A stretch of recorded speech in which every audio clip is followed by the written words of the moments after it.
శ్రీమతి ఇందిరాగాంధీ గారి నుంచి మొదలు పెడితే శ్రీమతి సోనియా గాంధీ వరకు గాంధీ కుటుంబాలకు ఆంతరంగికుడుగా గుర్తింపు పొంది వివిధ హోదాలలో ఆనాడు ఉమ్మడి రాష్ట్రం తెలంగాణ రాష్ట్ర ఏర్పాటు ప్రక్రియలో డి శ్రీనివాస్ గారు ఎవరూ మర్చిపోలేని పాత్రను పోషించారు. డి శ్రీనివాస్ గారి ప్రత్యేక చొరవ వల్ల 2004 సంవత్సరంలో వారు ఆనాడు ఉమ్మడి రాష్ట్ర పిసిసి అధ్యక్షుడిగా శ్రీమతి సోనియా గాంధీ గారికి తెలంగాణ రాష్ట్ర ఏర్పాటు అవసరాన్ని వారు గుర్తు చేయడం, వారి చొరవ వల్ల 2004లో కరీంనగర్లో శ్రీమతి సోనియా గాంధీ గారు తెలంగాణ రాష్ట్ర ఏర్పాటును ఆమోదించి తెలంగాణ 4 కోట్ల ప్రజలకు మాట ఇవ్వడం జరిగింది. 2004లో కాంగ్రెస్ పార్టీ అధికారంలోకి రావడానికి ఆనాడు మహాకూటమి CPI, CPM, TRS, Congress party, MIM సహకారంతో కాంగ్రెస్ ప్రభుత్వాన్ని రాష్ట్రంలో కేంద్రంలో ఏర్పాటు చేయడానికి వారి చొరవ ఎంతో ఉపయోగపడ్డది. వారి యొక్క ఆలోచన విధానము సమన్వయాన్ని దృష్టిలో పెట్టుకొని 2009లో ఎన్నికల సందర్భంగా మళ్ళీ శ్రీమతి సోనియా గాంధీ గారు ఆనాడు ఉమ్మడి రాష్ట్రంలో కాంగ్రెస్ పార్టీని అధికారంలోకి తేవాలి అని అంటే పెద్దలు డి శ్రీనివాస్ గారిని మళ్ళొకసారి పిసిసి అధ్యక్షుడిగా ఆనాడు శ్రీమతి సోనియా గాంధీ గారు నియమించడం జరిగింది. అంటే డి శ్రీనివాస్ గారి యొక్క పనితనము, వారి చొరవ, శ్రీమతి సోనియా గాంధీ గారికి వారికి ఉన్న అనుబంధము మనందరము గుర్తించి, అదేవిధంగా డి శ్రీనివాస్ గారు మధ్యలో కొన్ని అనివార్య పరిస్థితుల్లో పార్టీకి దూరమైన సెంట్రల్ హాల్లో డి శ్రీనివాస్ గారు ఎదురుపడితే శ్రీమతి సోనియా గాంధీ గారు, ఎందుకంటే నేనే ప్రత్యక్ష సాక్షిని, సీను హవారియు అని డి శ్రీనివాస్ గారిని పలకరియడం జరిగింది. అప్పుడు నేను డి శ్రీనివాస్ గారు మన పార్టీలో లేరు తెలుసు కదా మేడము అని అంటే, పార్టీలో లేకపోయినా డి శ్రీనివాస్ మన మనిషి మనవాడు అని చెప్పి శ్రీమతి సోనియా గాంధీ గారు ఆప్యాయంగా డి శ్రీనివాస్ గారిని గుర్తించి పలకరించింది. ఆ తర్వాత డి శ్రీనివాస్ గారు నాతో మాట్లాడుతూ తిరిగి కాంగ్రెస్ పార్టీలో చేరాలనుకుంటున్నాను అని వారు ప్రస్తావించింది. నేను అడిగిన పెద్దలు శ్రీనివాస్ గారిని, మరి ఇప్పుడు మీరు రాజ్యసభలో ఉన్నారు, తిరిగి కాంగ్రెస్లోకి వస్తే మీరేమైనా పదవి ఆశిస్తున్నారా అని అంటే వారు ఒక్క మాట అన్నారు, నాకు ఎలాంటి పదవుల మీద వ్యామోహము ఆశ లేదు.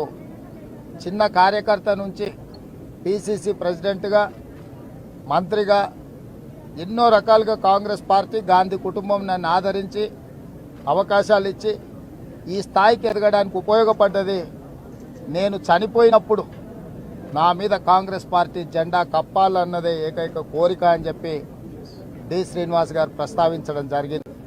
అందుకే నిన్న ఉదయం ఈ దురదృష్టకరమైన వార్త నాకు చేరిన ఎంబడే రాష్ట్ర ప్రభుత్వ అధికారులకు ఆదేశాలు ఇచ్చి అధికారిక లాంఛనాలతో డి శ్రీనివాస్ గారికి దహన సంస్కారాలను నిర్వహించండి, హుటాహుటిన మా డిప్యూటీ సీఎం బట్టి విక్రమార్క గారిని, శ్రీధర్ బాబు గారిని, ముఖ్యమైన నాయకులందరినీ డి శ్రీనివాస్ గారి ఇంటికి వెళ్ళి వారి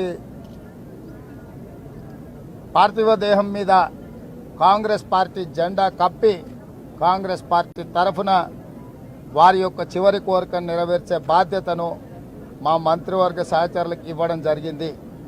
ఈరోజు కూడా డి శ్రీనివాస్ గారికి, వారి కుటుంబానికి, వాళ్ళ పిల్లలతో నాకున్న సన్నిహితం, అదేవిధంగా డి శ్రీనివాస్ గారి మీద ఉన్న గౌరవం, వారు కాంగ్రెస్ పార్టీకి చేసిన ఎనలేని సేవలన్నింటినీ దృష్టిలో పెట్టుకొని ఈరోజు ఇక్కడికి వచ్చి వారికి నివాళులు అర్పించడం జరిగింది. డి శ్రీనివాస్ కుటుంబం, కాంగ్రెస్ కుటుంబం, ఈ కుటుంబానికి ఎప్పుడు కాంగ్రెస్ పార్టీ అండగా నిలబడుతుంది. అదేవిధంగా వారి జ్ఞాపకార్థం కూడా తీసుకోవాల్సిన చర్యలు తెలంగాణ రాష్ట్ర ప్రభుత్వం తీసుకుంటుంది. ఈ కార్యక్రమాలు పూర్తి అయిన తర్వాత వాళ్ళ కుటుంబ సభ్యులతో చర్చించి ఏం చేస్తే బాగుంటుందో తప్పకుండా ఆ కార్యాచరణ చేపడతాం. ఈనాడు చాలామంది ముఖ్యంగా నిజామాబాద్ జిల్లా నుంచి తెలంగాణ రాష్ట్రంలో బలహీన వర్గాల శాసనసభ్యులు నాయకులు ఈరోజు కనిపిస్తున్నారు అని అంటే వాళ్ళందరినీ గుర్తించి అవకాశాలు ఇచ్చి ప్రోత్సహించిన నాయకుడు డి శ్రీనివాస్ గారు.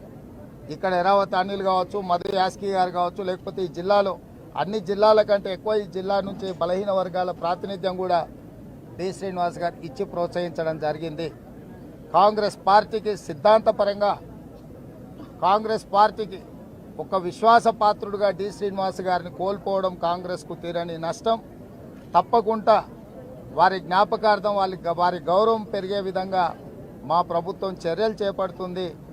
వారి కుటుంబానికి అండగా నిలబడడమే కాకుండా కాంగ్రెస్ పార్టీ పక్షాన శ్రీమతి సోనియా గాంధీ, శ్రీ రాహుల్ గాంధీ గారు ప్రత్యేకంగా వారి కుటుంబానికి తన యొక్క నివాళులు చెప్పమని రాహుల్ గాంధీ గారు నాకు చెప్పిండ్రు. ఢిల్లీలో పార్లమెంటు ఇతర అంశాల ఒత్తిడిలో ఉండి వాళ్ళు రాలేకపోయినరు. శ్రీమతి సోనియా గాంధీ గారు ప్రత్యేకంగా సందేశాన్ని పంపిస్తామన్నారు. రాహుల్ గాంధీ గారు కూడా నాకు ప్రత్యేకంగా వారి కుటుంబానికి తెలియజేయమని చెప్పిండు. మీడియా మిత్రుల ద్వారా డి శ్రీనివాస్ గారి అభిమానులకు శ్రీమతి సోనియా గాంధీ, శ్రీ రాహుల్ గాంధీ గారి యొక్క నివాళులు కూడా తెలియజేస్తున్నాము. వారి కుటుంబానికి ఎప్పటికీ కాంగ్రెస్ పార్టీ అండగా నిలబడుతుందని ఈ సందర్భంగా తెలియజేస్తున్నా. ఇట్లాంటి విషయాలు వాళ్ళ కుటుంబంతో చర్చించిన తర్వాత వాళ్ళు ఇట్లాంటి విషయాలకు సంబంధించి ఏం ప్రతిపాదనలు వాళ్ళ కుటుంబంలో ఆలోచనలు ఉన్నాయో వారి ఆలోచనలు తెలుసుకున్న తర్వాత ఇప్పుడు ఈ కార్యక్రమం ఉంది. వాళ్ళు కుటుంబ సభ్యులు ఈ కార్యక్రమంలో మునిగి ఉన్నారు. అయిపోయిన తర్వాత మళ్ళీ ఒక్కసారి సెక్రటేరియట్కే వాళ్ళ కుటుంబ సభ్యులను పిలుచుకొని మాట్లాడి తప్పకుండా డి శ్రీనివాస్ గారికి వారి గౌరవం తగ్గకుండా వారిని గుర్తుపెట్టుకునే విధంగా ప్రభుత్వం నిర్ణయం తీసుకుంటుంది.